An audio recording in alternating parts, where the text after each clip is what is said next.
नमस्कार, आप देख रहे हैं इंडिया क्राइम एक्सप्रेस और आज हमारे साथ जुड़ रहे हैं पूर्वांचल के गांधी कहे जाने वाले सत्य पथ पर चलने वाले संपूर्णानंद मल्ल जी। अब आपको बता दें कि 17 वर्षों से सत्य के पथ पर चलने वाला व्यक्ति किस मानसिक पीड़ा से गुजरा होगा, ये हम खुद संपूर्णानंद मल्ल जी से जानेंगे। तो संपूर्णानंद मल्ल जी, आपका बहुत बहुत स्वागत है हमारे चैनल में। आज क्या आप ज्ञापन सौंपने वाले हैं और क्या आपकी मानसिक पीड़ा है और कितने वर्षों से ये चल रही है, ये हमारे दर्शकों को आप अपने मुखार बिंदु से बताएं। देखिए, वेलकम सत्येंद्र जी को और इनके चैनल को। हम इस विश्वविद्यालय में 2003 अगस्त 2003 30 अगस्त 2003 को योग्यता के आधार पर मेरी नियुक्ति मानदेय हुई थी जी, और 5 वर्षों तक शिक्षण कार्य में किया। अप्रूवल कोऑर्डिनेटर की तरफ से जाता था और अनुमोदन और उसके बाद रजिस्ट्रार के आर्डर से, और मैं यूजीसी नेट हूँ जी। तो उसके बाद 2008 में विश्वविद्यालय प्रशासन ने कहा कि आप अयोग्य हैं और मेरी जो अनुमोदन है जी, उसको डिक्लाइन कर दिया, उसको टर्मिनेट कर दिया जी। तो 2008 में इन्होंने हमको अयोग्य कह के निकाल दिया जी। और जो लेटर टर्मिनेशन का है उसमें लिखा था कि यूपी शासनादेश में 50% अंकों की माध्यता है और आप 33% पाए हैं, इसलिए आपको अयोग्य घोषित किया जा रहा है। जी। मैं अपने सभी दर्शकों को और देखने वाले को, जो भी कैमरे से देख रहा है, मैं बता दूं कि ये violation of university grant commission का जो रेगुलेशन है उसका वायोलेशन है।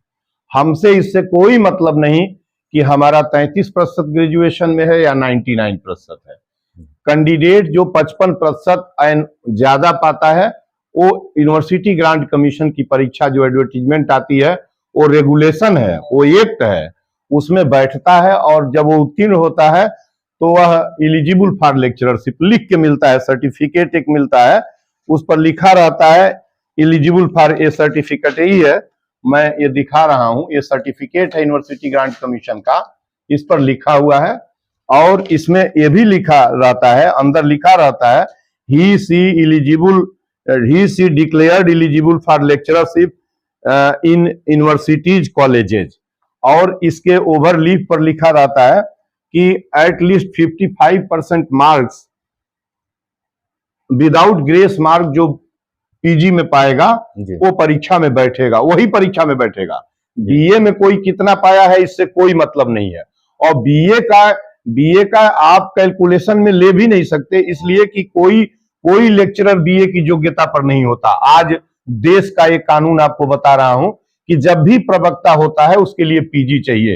ये फंडामेंटल जो क्लस्टर जो एजुकेशन का है, बिना पीजी के, और ग्रेजुएशन कोई साइंस में है, कोई ज्योग्राफी में है और वो डिसिप्लिन बदल के पीजी करता है तो पीजी ही माना जाता है। ये चुरौद जो बना के ये बैकडोर एंट्री रखे हुए हैं सब, एक शासनादेश उत्तर प्रदेश का, ये शासनादेश के आधार पर जो डिक्लेयर्ड एलिजिबल है, जिसको रेगुलेशन कहता है कि ये चस्पा है, और हमको वाइस चांसलर और हमको जो है, हमको कोई शासनादेश और वाइस चांसलर के व्याख्या का विषय हमारी एलिजिबिलिटी ये मैं नहीं जानता क्या है क्या नहीं है, हमारी एलिजिबिलिटी, और लिखा है कि इसकी वैलिडिटी जो है यह परमानेंट वैलिडिटी है, ये हम जब तक जीवित रहेंगे तब तक रहेगा। 145 करोड़ लोगों में कि कोई भी हमारी एलिजिबिलिटी पर सवाल नहीं खड़ा कर सकता। मुझे यूनिवर्सिटी ग्रांट कमीशन के रेगुलेशन से और परीक्षा पास करने के बाद किसी के मर्जी का विषय नहीं है, और विश्वविद्यालय ने मुझे टर्मिनेट किया, और टर्मिनेट ही नहीं किया, उसके टर्मिनेशन के लेटर के अंत में लिखा कि इस प्रकार की जो नियुक्ति है, इस प्रकार की नियुक्ति को तथाकथित नियुक्ति हमारे लिए प्रयोग किया। गूगल में और तमाम समाचार पत्रों में मुझे तथाकथित करके दो इन्होंने आघात किया हमारे ऊपर 2008 में। एक तो इन्होंने तथाकथित मेरी नियुक्ति को एलिजिबिलिटी के आधार पर कोऑर्डिनेटर के फॉरवर्डिंग और जो है और वाइस चांसलर के संस्तुत यशस्वी कुलपति प्रोफेसर रेवती रमन पांडे हमारा रिकमेंडेशन हमारी संस्तुत किए थे, और जो है उस समय के आयोग के जो रजिस्ट्रार थे, ये भी नहीं कि कोई शिक्षक था, उस आयोग के रजिस्ट्रार महेश प्रसाद ने का आर्डर हमारे पास है, नियुक्ति का लेटर है। ये मनमाने ढंग से टेम्पररी एक जो है जो नियमित नहीं कुलपति जो है, क्या होता है उसको, नहीं कुलपति जो थोड़े समय के लिए जो आते हैं वो कार्यकारी कुलपति, राइट, जो कार्यकारी कुलपति एके मित्तल थे, उन्होंने हमारा डिक्लाइन किया, हमारा अप्रूवल डिक्लाइन किया, जिसकी पीएचडी नकल की, प्लेगरिज्म की, और जिसका फ्रॉडुलेंट नियुक्ति थी, वह 20 साल से स्टे पर था और कोर्ट से डिक्लाइन हुआ, उसका स्टे निरस्त हुआ और राजभवन ने उसको टर्मिनेट किया। उसका पेंशन, पीएफ, उसकी पीएचडी इसी हमारी लाइब्रेरी में 2200 पुस्तकों की रखी है। मैं इस विश्वविद्यालय को आपके चैनल से बता देना चाहता हूं कि विश्वविद्यालय 31 तक मुझे अगस्त 2003 से लेके 30 अगस्त 2003 से और 31 मार्च तक नियमित क्रम, वरिष्ठता क्रम के अनुसार प्रोफेसर नहीं नियुक्त किया तो इस कुलाधिपति का पुतला, गवर्नर का पुतला फूकूंगा गोरखपुर के अंदर, और जो वाइस चांसलर बैठती है बैठने नहीं दूंगा, उनके दरवाजे पर मौन सत्याग्रह करूंगा। कोई देखता हूं कौन रोकता है। इस तरीके से वायोलेशन चलेगा। और इतना ही नहीं किया इन लोगों ने, और इनके ऊपर, यूनिवर्सिटी प्रशासन के ऊपर, यूनिवर्सिटी जो रेगुलेशन है उसके वायोलेशन का मुकदमा, क्रिमिनल केस दर्ज कराऊंगा 1 तारीख को। 3 काम करूंगा। कुलपति के आवास के ठीक सामने अनिश्चितकालीन मौन सत्याग्रह चालू करूंगा, कुलपति के आवास के सामने, और जो रेगुलेशन है जो इन्होंने ब्रेक डाउन किया है उसके लिए क्रिमिनल इनके ऊपर मुकदमा दर्ज कराऊंगा। और राजभवन कैसे चलेगा, क्यों चलेगा? सभी जितने लोग पीएचडी यहां करके यहां इस समय शिक्षक हैं, उनकी पीएचडी मैंने तो एसएसपी महोदय से मार्क कराई है कि आप जो है आप जांच कराइए, सीबीआई जांच कराइए और इंटेलिजेंस जांच कराइए, और ये देख लीजिए कि जितने लोग पीएचडी आधार पर यहां नियुक्ति पाए हैं उनकी पीएचडी कितनी ठीक है, कितनी तरीके की पीएचडी है, मेथोडोलॉजी कितना उसमें अडॉप्ट किया गया है, नहीं किया गया, ये जांच कर लीजिए। और शासनादेश से कितनी नियुक्ति हुई है। 1991 के बाद जितने भी अपॉइंटमेंट्स जो शासनादेश पर आधारित हैं उनकी जांच इंटेलिजेंस सीबीआई से कराई जाए। मैंने मार्क करा के वो जांच चल रही है, लेकिन 31 मार्च तक मुझे विश्वविद्यालय से, मैं तो यही पूछता हूं कि कुलपति को किसने पावर दिया कि मुझे अयोग्य घोषित करे? किसने पावर दिया? यूनिवर्सिटी ग्रांट कमीशन के रेगुलेशन को वायोलेट करने की अथॉरिटी वो कौन है? और वो शासनादेश जो रोज निकलता है, आप चूहा से शेर को मरवाइएगा, क्या करिएगा? ये तो यही हुआ, शासनादेश से हत्या करवा रहे हैं आप जो है रेगुलेशन का। मैंने 1 सितंबर को चिट्ठी लिखी थी, 1 सितंबर 24 को राजभवन को, कापी इनके पास भी थी, इनको लिखी थी, राजभवन को मैंने भेजा था। मैं 14 मार्च को एक चिट्ठी लिखा था इनको, और कोई जवाब मेरे पास नहीं आया है। 31 तारीख तक हमारी नियुक्ति 30 अगस्त 2003 से जोड़कर वरिष्ठता क्रम से नियुक्ति कर दें, नहीं तो विश्वविद्यालय चलेगा कैसे? ऐसे वायोलेट करके कैसे चलेगा? जो यूनिवर्सिटी ग्रांट कमीशन का रूल है उसको तुम ओवर रूल कर रहे हो, उसको फेंक दे रहे हो। आप बैकडोर एंट्री से तुम प्रोफेसर और नियुक्ति कर रहे हो। इतना इस तरीके का मनमाना चलने कैसे दूंगा मनमाना? तो मैं सत्याग्रह मेरा 1 अप्रैल को है। सत्याग्रह के पहले चरण में मैं पुतला जलाऊंगा गवर्नर महोदया का, और जो है उसके बाद जो है इनके आवास पर मैं बैठूंगा, बाहर इनके, देखता हूं कौन रोकता है, और जिसको रोकना है वो पहले इसका ये वायोलेट किए हैं सब।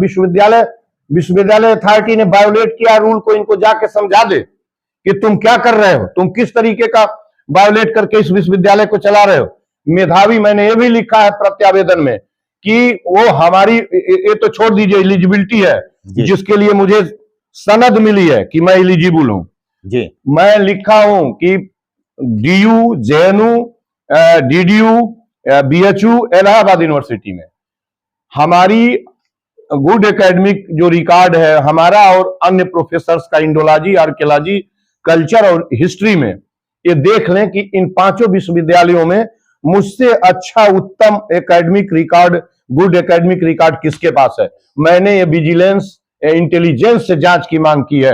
ये जरा देख लें, प्रथम श्रेणी पीजी और दिल्ली यूनिवर्सिटी की पीएचडी है मेरे पास, आर्कियोलॉजी और हिस्ट्री की पीएचडी है जी। और 3 रिसर्च बुक मेरी Massachusetts, SOAS, London, Oxford, Deccan college, DU, JNU, BHU में जितने भी आर्कियोलॉजी के डिपार्टमेंट जहां भी हैं वहां मेरी पुस्तक यही रखी है, दिखा रहा हूं अभी। ये कहां गई पुस्तक? ये रखी है, देखिए पुस्तक, देखिए ये मेथोडोलॉजी की एमए और रिसर्च स्कॉलर्स के लिए, देखिए ये दुनिया में चलती है, दिखा रहा हूं। और ये हमको अयोग्य ठहराते हैं। इनको मैं देखता हूं कि कितनी इनकी इस तरह के मनमाना जो आर्बिट्रेरी व्यवस्था से विश्वविद्यालय चलेगा। मैं इसको ब्रेक डाउन करूंगा, तोड़ूंगा, नहीं चलने दूंगा। इसलिए मैं निवेदन करता हूं ऑनरेबल कुलपति जी से, वाइस चांसलर और जो है जो गवर्नर हैं उनसे भी, कि अभी 2 दिन का वक्त है और मैं आज ज्ञापन दे रहा हूं। वो ज्ञापन ऑनरेबल जो है राज्यपाल को जाएगा और वो जो है श्रीमान जो आयुक्त हैं गोरखपुर के, उनके थ्रू जाएगा। आयुक्त इन्वॉल्व होंगे उस व्यवस्था में और ये नोट पुटअप करें। लिख क्यों नहीं देते कि हाँ योग्य है? उस जिसने लिखा है उसके लिए मैं तोड़ने जा रहा हूं। कहे ये लिख के दें कि हाँ, जो जितने लोग हैं लिख के दें, ताकि ये पता चले कि हाँ कितना कानून तोड़ने में ये माहिर है। ऐसे वाइस चांसलर्स की नियुक्ति क्यों की जा रही है जिसको शासनादेश और रेगुलेशन में अंतर नहीं मालूम है, जो रेगुलेशन और एक्ट को ही तोड़ देते हैं, और जो क्वालिफाइड ही नहीं है, जिनकी नियुक्ति फ्रॉडुलेंट है, जिनकी पीएचडी नकल की है, प्लेगियरिज्म की पीएचडी जिनकी है, वो आज प्रोफेसर बन के सम्मान पा रहे हैं। मैं जिस दिन ये लोग हमको टर्मिनेट किए थे विश्वविद्यालय में, मैं लज्जा से झुका हुआ था। बाहर जब मीडिया वाला लिखता है तथाकथित प्रोफेसर, तो मेरा अपमान होता है। मैंने कहा है कि अपमान स्वरूप 10 करोड़ इनसे अपमान के लिए 10 करोड़ का मांग किया हूं। ये कैसे लिख देंगे? ये मनमाना चलेगा विश्वविद्यालय रूल से चलेगा और यूनिवर्सिटी ग्रांट कमीशन के रूल से चलेगा। और इनका शासनादेश की व्याख्या भी करने इनको नहीं ढंग आता है। शासनादेश में कहां लिखा है कि यूजीसी के ऊपर ये शासनादेश लगेगा? वह शासनादेश उनके लिए है जो 4 फर्स्ट क्लास डिस्टिंक्शन पाए हुए हैं और यूनिवर्सिटी ग्रांट कमीशन की परीक्षा नहीं पास कर पाए हैं, नकल की पीएचडी लेके और प्रोफेसर बने हैं।